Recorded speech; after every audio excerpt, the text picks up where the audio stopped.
सामग्रिक भाव में जदि देखिए आम तो पूरा देखिलु से मंदिर कौन अच्छी कौन नहीं हाँ जो ये अच्छी से मंदिर रे मंदिर अच्छी आपण आइदर एक रथ बा त्रिरथ बा पंचरथ विशिष्ट मंदिर तैयारी करि परिबे।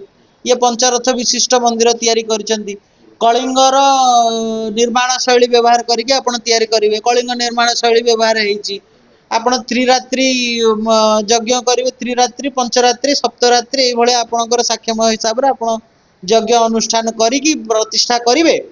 किंतु गोटे जो सबुठ बड़ विभ्राट हैला सी दी गोटे सबुठ बड़ विभ्राट है शिलार जगन्नाथ को रखिले तांको आगे पुणी आणिकी रखिले दारु ब्रह्म को तीन मूर्ति एटा कोठी भी विधेय नुहे एटा अपराध।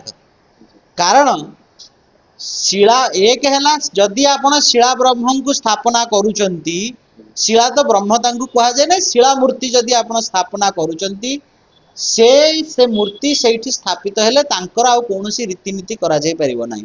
माने रीतिनीति इन द सेंस आपण तांको स्नान पूर्णिमा रे आनी परिबे नाही रथ यात्रा रे आनी परिबे से सिंहासन आउ छाड़िबे नाही। आमर ठाकुर जेहेतु जीवंत ठाकुर तांको दारु रे निर्माण करागला कारण सी विभिन्न स्थान को जाउचंती बोली। पूर्वरु पुरी रे मध्य शिला ठाकुर शिला रे जगन्नाथ थिले इतिहास रे कोणार्क रे ताहा लिपिबद्ध अछि। कोणार्कर गोत्र रे दापिके देखिए शिला ब्रह्म अछंती लिंगराज रे शिला ब्रह्म अछंती अनंत वासुदेव रे शिला जगन्नाथ अछंती सब लिपिबद्ध इतिहास रे अछि। किंतु परवर्ती समय रे जेतेबेले जवन आक्रमण हेइछि प्रभु को बारंबार स्थानांतरित करने को पड़ी गोटे घड़ी संधि मुहूर्त रे जाति मिलित भाव निर्णय नेला कि आमे प्रभु को दारू रूप रे उपस्थापना करिवु।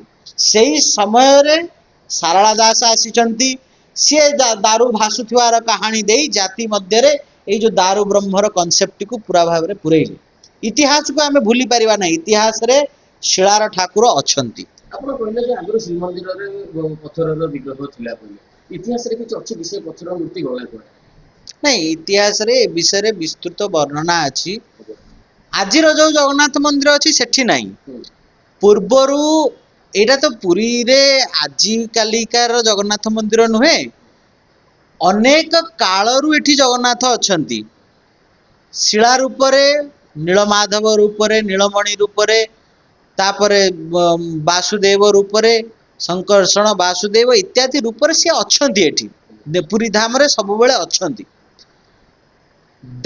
आमर जोटा आजिर जो नृसिंह मंदिर विश्वास अच्छी माने आमर विशिष्ट गवेषक माने से बेले एटा शिलालेखा सब पढ़ी से मंदिरटी होची आद्य जगन्नाथ मंदिर। आज आपण मुक्तिमंडप पाखे जो जगन्नाथ नृसिंह मंदिर अच्छी से मंदिर होची आद्य जगन्नाथ मंदिर जहाँ की जजाति केसरी समय रे हेतला।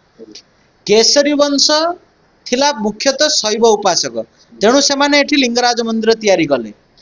मात्र वैष्णव धाम बा वैष्णव ये प्रसिद्धि पाई सी छोटे छोटिया मंदिर जगन्नाथ मंदिर भाव में प्रतिष्ठा करी सेठी वासुदेवंकर स्थापना करते शिला विग्रह। तांको पर जेतेबेले गंगवंश आसिला गंगवंश विराट बड़ 100 वर्ष पर गंगवंश विराट बड़ जगन्नाथ मंदिर चोड़गंग देवरु द्वितीय अनंग देव समय रे जगन्नाथ मंदिर आजिर तैयारी हैला।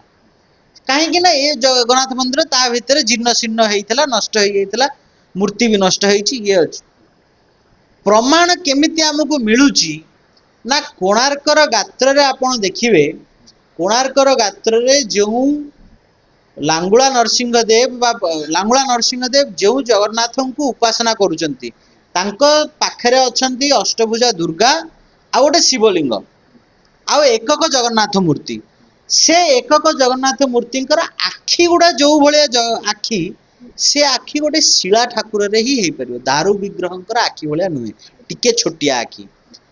एकक जगन्नाथ मूर्ति अनेक स्थान रे प्राची कूल रे माधव भाव रे अनेक स्थान रे एकक जगन्नाथ मूर्ति सब पूजा पाउथिले प्रत्नतत्व वाला बाहर करिसंती।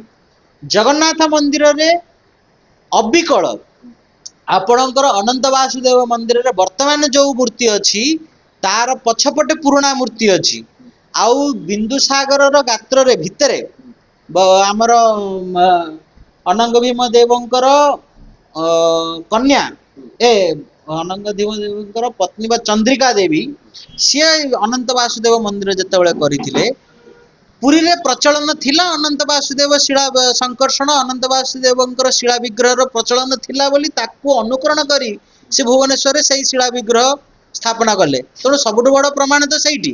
ଚନ୍ଦ୍ରିକା ଦେବୀ ଅନନ୍ତ ବାସୁଦେବ ମନ୍ଦିରରେ ଶିଳା ବ୍ରହ୍ମ ସ୍ଥାପନ କଲା ବେଳକୁ ପୁରୀକୁ ଅନୁକରଣ କରିଛନ୍ତି। ତାଙ୍କ ବାପା ଯୋଉ ଇଏ କରିଛନ୍ତି ତାକୁ ଅନୁକରଣ କରିକି କରିଛନ୍ତି। ତେଣୁ ସେ ଅନୁକରଣ କବେ ହେଇଛି। ପରବର୍ତ୍ତୀ ସମୟରେ ଯୋଉ କହିଲି ଯେତେବେଳେ ଦାରୁକୁ ବାରମ୍ବାର ମାନେ ପ୍ରଭୁଙ୍କର ବିଗ୍ରହକୁ ବାରମ୍ବାର ସ୍ଥାନାନ୍ତରିତ କରିବାକୁ ଗଲା ଆକ୍ରମଣ ଇଏରେ ଶିଳା ବିଗ୍ରହକୁ ଥରେ ଉଠେଇ ଦେଲେ ଶାସ୍ତ୍ର କୁହେ ତାଙ୍କର ଯୋଉ ଜୀବନ ତତ୍ତ୍ୱ ତାହା ସମାପ୍ତ ହେଇଯାଏ। ପ୍ରାଣ ପୁନର୍ବାର ବିନାଶ ଇତ୍ୟାଦି ସବୁ ସେଟା ନଷ୍ଟ ହେଇଯାଏ। ତେଣୁ ଦାରୁ ବିଗ୍ରହଙ୍କୁ ଆପଣ ପୁନର୍ବାର ଇଏ କରିପାରିବେ ଉଠେଇ ପାରିବେ ସବୁ କରିପାରିବେ। ତେଣୁ ଦାରୁ ବିଗ୍ରହ ଅଛନ୍ତି। ତା ପରଠୁ ଦାରୁ ବିଗ୍ରହ ହେଇଛନ୍ତି। ଏବେ ତ ନ୍ୟାଚୁରାଲି ଆଉ ରଖାଯାଇ ନାହିଁ କୌଣସି ଚିହ୍ନ ବର୍ଣ୍ଣ, କିନ୍ତୁ ଆପଣ କୋଣାର୍କରେ ଯାଆନ୍ତୁ ଦେଖିପାରିବେ। ଲିଙ୍ଗରାଜ ମନ୍ଦିରରେ ଆପଣ ଦେଖିପାରିବେ। ଅନନ୍ତ ବାସୁଦେବ ମନ୍ଦିରରେ ଏବେ ଆଉ ତ ସେ ଆକ୍ସେସ୍ ବି ନାହିଁ ଲୋକଙ୍କୁ ସେଠି। ଯୋଉଠି ପରିବା କଟା ହଉଛି ଇଏ ହଉଛି ସେଇଠି ପୁରାତନ ବିଗ୍ରହ ଅଛନ୍ତି। ଲିଙ୍ଗରାଜ ମନ୍ଦିର ଭିତରେ ଆଣିକି ପୁରୁଣା ତାଙ୍କଠୁ ପୁରୁଣା ଏବେକାର ଯିଏ ବିଗ୍ରହ ଅଛନ୍ତି ମୁଖ୍ୟ ମନ୍ଦିରରେ ଅନନ୍ତ ବାସୁଦେବର ତାଙ୍କର ମିନିମମ୍ 4ଟି 5ଟି କଳ୍ପ ପରେ ଇଏ ଅଛନ୍ତି। ଯୋଉ ସର୍ବପ୍ରାଚୀନତମ ବିନ୍ଦୁସାଗରରେ ବୁଡିକି ଅଛନ୍ତି ତାକୁ ଦେଖିଛନ୍ତି। ସତ୍ୟନାରାୟଣ ରାଜଗୁରୁ ଆଉ ଅନ୍ୟାନ୍ୟ ଗବେଷକ ମାନେ କେଦାରନାଥ ମହାପାତ୍ର ଏମାନେ ସବୁ ଦେଖିଛନ୍ତି। ସେତେବେଳେ ଦେଖିଛନ୍ତି ସେମାନେ। ତାପରେ ଆସିଛନ୍ତି ଆପଣଙ୍କର ଆଉ ଯୋଉ ମୂର୍ତ୍ତି ଲିଙ୍ଗରାଜ ମନ୍ଦିରରେ ଆପଣ ବାହାରୁ ବାହାରୁ ଯୋଉ ସାବିତ୍ରୀ ମନ୍ଦିର ଅଛି ତା ଉପରେ ଯୋଉ ମଣ୍ଡପ ତା ପଛପଟେ ଅନନ୍ତ ବାସୁଦେବ ମନ୍ଦିର ଅଛି ସେଠି ସେ ମୂର୍ତ୍ତିର କିଛି ଅଛି। ଆଉ ଏବେ ଯୋଉ ମୂର୍ତ୍ତି ସେ ଅଲଗା। ତେଣୁ ଶିଳା ପୂଜା ହଉଥିଲା ଆଗରୁ। ଏଥିରେ କୌଣସି ଇଏ ନାହିଁ। ଏକକ ଜଗନ୍ନାଥ ଥିଲେ। ଦୁଇ ମୂର୍ତ୍ତି ହେଲେ ବାସୁଦେବ ସଂକର୍ଷଣ।